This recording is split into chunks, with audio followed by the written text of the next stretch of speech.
ముందుగా వేది ఇన్ని రోజుల తర్వాత దాదాపు 2.5 సంవత్సరాల తర్వాత మా ఆకలిని మా ఆర్తనాదాలను గమనించి ఒక రౌండ్ టేబుల్ సమావేశం పెట్టాలి అని ముందుకొచ్చిన తెలంగాణ జర్నలిస్టుల పోరానికి నిరుద్యోగ జేసీ తరఫున ప్రత్యేక ధన్యవాదాలు తెలియజేస్తా ఉన్నాం ముందుగా. అయితే ఆ తర్వాత మిగతా ఈ సమావేశానికి వచ్చిన పెద్దలకందరూ కూడా నిరుద్యోగ జేసీ తరఫున ప్రత్యేక ధన్యవాదాలు తెలియజేస్తా ఉన్నా. ముందుగా ఒక చిన్న సాంగ్తో మనం స్టార్ట్ చేద్దాము. మా నిరుద్యోగుల పరిస్థితి ఎట్లా ఉందంటే, ఆకలి రాజ్యం సినిమాలో సాపాడు ఎటు లేదు పాటైనా పాడు బ్రదర్, రాజధాని నగరములో వీధి వీధి మాదే అన్నట్లుంది. ఎందుకు చెప్తుందంటే, ఈ మేము ఈ సంవత్సరంలో 8 రోజులు మాత్రము కడుపు నిండా తింటాం. అప్పుడు ఎట్లా అంటే, వినాయక చవితి ఆ 8 రోజులు మాత్రం ప్రతి వీధిలో మేము ఉంటాం. అప్పుడు మాత్రమే కడుపు నిండా తింటాం. మిగతా ఏ రోజులు కూడా కడుపు నిండా తినకుండా పరిస్థితి. ఈరోజు ఈ ఆకలి రాజ్యం పాట పాడాల్సిన కర్మ ఎందుకు వచ్చిందంటే, ఇప్పుడు మనం ఉన్నది కూడా ఆకలి రాజ్యంలోనే. అందుకోసమే ఈ ఆకలి రాజ్యం పాట పాడాల్సి వస్తుంది. నిరుద్యోగ సమస్య అనేది ఆకలి రాజ్యం సినిమా ఉన్నప్పటి ఉంటుంది, అంతకన్నా ముందుంది, ఇప్పుడు కూడా ఉంది. ఎందుకంటే ఆ రోజు నుంచి ఉన్నటువంటి ప్రభుత్వాలు చేస్తున్న అనేక తప్పిదాల వల్ల, ఇప్పటికీ చేస్తున్న తప్పిదం వల్ల నిరుద్యోగ సమస్య ఉంది. ఎందుకోసమంటే బడ్జెట్లో విద్యకు కేటాయించేదే అతి తక్కువ కేటాయింపులు జరుగుతూ ఉన్నాయి. అంటే నల్ల బల్లకు కేటాయించేది అతి తక్కువ కేటాయింపులు జరుగుతూ ఉన్నది. ఆ తక్కువ కేటాయింపుల్లో స్కిల్స్ లేకుండా అసలు విద్యార్థులకు 10th క్లాస్ కానీ ఇంటర్మీడియట్ కానీ ఆ తర్వాత డిగ్రీలు అయిపోయిన విద్యార్థులకు కూడా స్కిల్స్ లేకుండా బయటకు వచ్చిన తర్వాత వాళ్ళు పబ్లిక్ సెక్టర్లో కానీ ప్రైవేట్ సెక్టర్లో కానీ పనిచేయాలనుకున్నా కూడా సరైన స్కిల్స్ లేకపోవడంతో నిరుద్యోగత పెరుగుతూ ఉన్నటువంటి పరిస్థితి కనబడతా ఉంది. సరే, ఇదంతా పెద్ద టాపిక్. దీని దగ్గర కోను 2.5 సంవత్సరాల క్రితం మాకు చేసిన మోసం గురించి చెప్తూ, మోసం ఏంటంటే ప్రభుత్వ ఖాళీలే 1,92,000 ఖాళీలు ఉంటే 2 లక్షలు ఉన్నాయని చెప్పేసి మభ్య పెట్టి మొట్టమొదటిసారిగా మాతోనే ఓట్లు వేసుకున్నారు. అది మొదటి మోసం. ఆ తర్వాత రెండవ మోసం వచ్చిన తర్వాత గ్రూప్ వన్లో ఎగ్జామ్ జరిగి మీకు 1:100 ఇస్తామని చెప్పేసి అసెంబ్లీ సాక్షిగా, దేవాలయం లాంటి అసెంబ్లీ సాక్షిగా 1:100 ఇస్తామని చెప్పేసి చెప్పి అది రెండో మోసం చేసిండ్రు. ఆ తర్వాత ఈ 2 మోసాలు అయిన తర్వాత లేదు తప్పకుండా మాకు తెలియకుండానే జీవో 29 అనేది తెచ్చి 29 పబ్లిక్ డొమైన్లోకి రాకుండా ఎస్సీ ఎస్టీ బీసీలని ఈరోజు మాకు తెలిసి, ఈరోజు మీకు రిజల్ట్ వచ్చిన తర్వాత మీకు అర్థమవుతా ఉంది, ఎస్సీ ఎస్టీ బీసీలని గ్రూప్ 1 స్థాయి ఉద్యోగులకు దూరం చేసినట్టు పరిస్థితి కనబడతా ఉంది. ఈ రకంగా 3వ మోసం. ఆ తర్వాత 4వ మోసం, అదే అసెంబ్లీలో మళ్ళొక 4వ మోసం చేసిండ్రు. జాబ్ క్యాలెండర్ పేరు మీద నాటకం ఆడుతూ జాబ్ క్యాలెండర్ను ప్రవేశపెట్టి, చెడ్డ పద్ధతి లేనటువంటి జాబ్ క్యాలెండర్ ప్రవేశపెట్టి 4వ మోసం చేసిండ్రు. అయ్యా, మళ్ళీ అప్పుడు మేమందరం కూడా అన్రెస్ట్లో ఉన్నాం. అశోక్నగర్లో ధర్నాలు, రాస్తారోకలు, జీవో 29ని ఇమ్మీడియట్గా రద్దు చేయాలని చేస్తే బరబర హాస్టళ్ల నుంచి ఈడ్చుకొని వచ్చి అమ్మాయిల్ని కొట్టిపించినటువంటి ఈ దౌర్జన్యమైన పాలన ఈరోజు మాకుంది. నా మీదనే నలుగురు పోలీసులు విచక్షణ రహితంగా దాడి చేసినటువంటి పరిస్థితి కనబడతా ఉంది. అశోక్నగర్ చౌరస్తాలో ఏ లీడర్ వచ్చినా ఒక్కసారి ఈ కొంతమంది కాంగ్రెస్ దద్దమ్మలు అంటున్నారు. నేను అనొద్దు ఈ మాట. ఎందుకంటున్నా అంటే, మా మీద దెబ్బలు తిని మాకు జీవోల ద్వారా ఇబ్బంది అవుతుంది, రద్దు చేయండి అని మేము కొట్లాడుతుంటే వాళ్ళందరూ కూడా ఇంకో పార్టీ చేయిస్తుందని చెప్తా ఉన్నారు. ఎందుకు చెప్తా ఉన్నా అంటే, మేము చదువుకున్న వాళ్ళం, మేము పీజీలు చేసిన వాళ్ళం, పిహెచ్డీలు చేసిన వాళ్ళం. ఒక లీడర్ చెప్తే మేము రోడ్ల మీదకి రాము. ఈ వేదిక ద్వారా ఆ లీడర్లు తెలుసుకోవాల్సిన అవసరం ఉంది.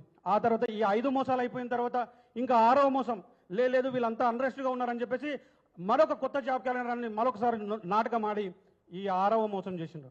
అదైపోయిన తర్వాత ఇంకా అయిపోయింది. మా కార్యకర్తలకు సర్పంచులుగా మీరు ఉద్యోగాలు ఇవ్వండి, మీకు మేము 40,000 ఉద్యోగాలు ఇస్తామని చెప్పేసి సాక్షాత్తు సీఎంఏ ఉస్మానియా యూనివర్సిటీకి వచ్చి 7వ మోసం చేసిండు. ఈ మోసాలన్నిటిని కలిపి మేము ఒక పేరు పెట్టినాం. మా నిరుద్యోగులు అందరం కలిసి ఒక పేరు, ఈ నయవంచన అనే పేరు పెట్టుకున్నాం. ఈ నయవంచనకు వ్యతిరేకంగా మేము జనవరి 8వ తారీఖు రోజు ఒక చిన్న రాస్తారోకో చేస్తే రాత్రి 1:30 వరకు స్టేషన్లో పెట్టుకుంటున్నారు.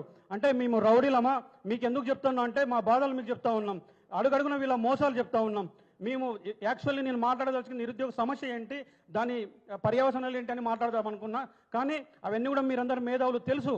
నేను మళ్ళీ చెప్పాల్సిన అవసరం లేదు. కానీ మాకు జరిగిన అన్యాయం ఈ రకంగా ఉంది. రాత్రి 1:30కి ఇడిచిపెడితే మళ్ళీ రూమ్ దగ్గరకు వచ్చి కనీసం తినాలా లేదా, పోలీసు వాళ్ళ బాధ్యత ఏంటంటే మా రూమ్ల దగ్గర వదిలేసిన బాధ్యత. ఆ 1:30కి ఏమీ లేకుంటే నడుచుకుంటా ఎక్కడనో మా పోలీస్ స్టేషన్లో పెడితే అక్కడ ఉంటే నడుచుకుంటూ వస్తే రాత్రి 2:30కు మేము రూమ్కి వస్తే 3 గంటలకు మళ్ళీ మా పోలీసు వాళ్ళు వచ్చి తీసుకుపోయినట్టు పరిస్థితి కనబడుతుంది. ఎందుకు మీరు అదే స్టేషన్లో పెట్టుకుని అయిపోతుంది కదా నైట్ కూడా, మళ్ళీ ఉదయమే. ఆ రోజు ఎందుకు అరెస్ట్ చేసిందంటే ఇక్కడ ఒక బడా పెట్టుబడిదారి వ్యవస్థ ఒక షాపింగ్ మాల్ ఓపెన్ చేస్తున్నా అంటే వాళ్ళ కోసం. ఈ కాంగ్రెస్ వాళ్ళ పరిస్థితి ఎట్లా ఉందంటే అంతకన్నా ముందు ఎలక్షన్ కన్నా ముందు పేద పిల్లలు కావాల్సి వచ్చింది, ఎలక్షన్ కన్నా ముందు పేద మధ్యతరగతి ఎస్సీ ఎస్టీ బీసీ పిల్లలు కావాల్సి వచ్చింది. ఆ ఎలక్షన్ అయిపోయిన తర్వాత 4 అడుగులు వేస్తే చిక్కడపల్లి లైబ్రరీ, 6 అడుగులు వేస్తే అశోక్ నగర్ చివరస్తా ఈ మా దగ్గరికి రాకుండా అక్కడ మా పిల్లలందరూ కూడా దారుణం ఏంటంటే లైబ్రరీని బంద్ చేపించి అక్కడ ఉన్నటువంటి హాస్టళ్లను తాళం వేపించి అక్కడ ఉన్నటువంటి అనేక స్టడియాలను తాళం వేపించి బయటికి రాకుండా చేసినటువంటి పరిస్థితి కనబడుతూ ఉంది. మీరు ఇదంతా కూడా గమనించాల్సిన అవసరం. ఆ తర్వాత ఇది అయిపోయిన తర్వాత ఇంకొక విషయం చెప్పదలుచుకున్నాం. మేము మా దగ్గరికి ఎవరైనా వస్తే కూడా అడ్డుకోలేదు. కొంతమంది వ్యక్తులను చిక్కడపల్లి లైబ్రరీకి వచ్చినా కూడా మంచి సాధారణంగా ఆహ్వానించి మా సమస్యను ప్రభుత్వానికి చెప్పండి అంటే వాళ్ళు ఈ రోజు వరకు కనీసం మా వైపు చూడకుండా పోయినటువంటి పరిస్థితి కనబడతా ఉంది. ఆ తర్వాత ఈరోజు టీజీపీఎస్సీ ఆల్రెడీ చెప్పిన, నేను చెప్పదలుచుకోలేదు. టీజీపీఎస్సీని మేము ప్రక్షాళన చేస్తామని చెప్పిండ్రు. ప్రక్షాళన ఏం చేసిండంటే వాళ్ళు కేవలం ఒక పాత సభ్యులను తీసి కొత్త సభ్యులను చేసిండ్రు. ఆ కొత్త సభ్యులతోటి ట్రాన్స్పరెన్సీ లేకుండా గ్రూప్ అని నిర్వహించిండ్రు, ట్రాన్స్పరెన్సీ లేకుండా గ్రూప్ 2ని నిర్వహించిండ్రు, ట్రాన్స్పరెన్సీ లేకుండా వివిధ ఎగ్జామ్లు నిర్వహించిండ్రు. ఎందుకోసం చెప్తున్నా ట్రాన్స్పరెన్సీ లేదు టీజీపీఎస్సీ కంటే? దొంగలు చేసే పని రాత్రి 1 గంటలకు దొంగలే చేస్తారు.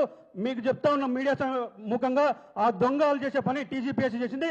రాత్రి 1 గంటలకు రిజల్ట్ విడుదల చేసింది అన్నప్పుడే అది దొంగతనము. ఆ దొంగతనంలో ఎన్నో అనుమానాలు ఉన్నాయి. ఇక్కడ వేదిక మీద ఉన్న వాళ్ళకి చెప్తా ఉన్నా, మరి నెక్స్ట్ గవర్నమెంట్కు ఏదొస్తుందో, లేకపోతే ఇక్కడున్న పార్టీలకు యువజన నాయకులకు చెప్తా ఉన్నా, నెక్స్ట్ వచ్చే గవర్నమెంట్కు మీరు ఒక హామీ ఇవ్వాల్సింది గ్రూప్ 1 నెక్స్ట్ గవర్నమెంట్లో మేము వస్తే తప్పకుండా సిబిఐ ఎంక్వైరీ చేస్తామని ఈ వేదిక మీద నుండి మీకు వచ్చిన నాయకులు కూడా మాట ఇవ్వండి.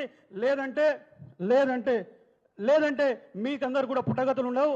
ఆ తర్వాత ఇంకొక చిన్న విషయం చేసి ముగిస్తా. ఆ తర్వాత నిన్నగాక మొన్న ఒక వ్యక్తి అంటాడు, పోలీసు మా పైన, ఇక్కడ అందరు పౌర హక్కుల నేతలు ఉన్నారు కాబట్టి చెప్తారు, మా పైన ఎల్ అనే వర్డ్స్తో యూజ్ చేస్తున్న పరిస్థితి కనబడతా ఉంది. ఎల్ అనే వర్డ్. ఆ తర్వాత స్టేషన్లకు వెళ్ళిన తర్వాత కొంతమంది పోలీసులు మంచిగా ఉన్నారు, బాగా చూసుకుంటున్నారు. ఇంకొంతమంది ఎత్తుతుంటేనే తంతున్నట్టు పరిస్థితి కనబడతా ఉంది. ఇవన్నీ కూడా మీరందరూ కూడా గమనించండి. మాకు ఉద్యోగం కోసమే మేము ఉద్యమం చేస్తున్నాం తప్ప మాకు ఎటువంటి రాజకీయాలు అవసరం లేదు. ఉద్యమం కోసం అన్ని రాజకీయ పార్టీలకు కూడా ఈ వేదిక నుండి విన్నవించేది ఏంటంటే ఇది ఒక సామాజిక సమస్యగా దీన్ని పరిగణలోకి తీసుకోండి, ఇది రాజకీయ సమస్యగా పరిగణలోకి తీసుకోవద్దని చెప్పేసి కోరుతూ ఈ అవకాశం ఇచ్చిన మీ అందరికీ కూడా పేరు పేరు ధన్యవాదాలు తెలియజేస్తూ ముగిస్తా ఉన్నాను.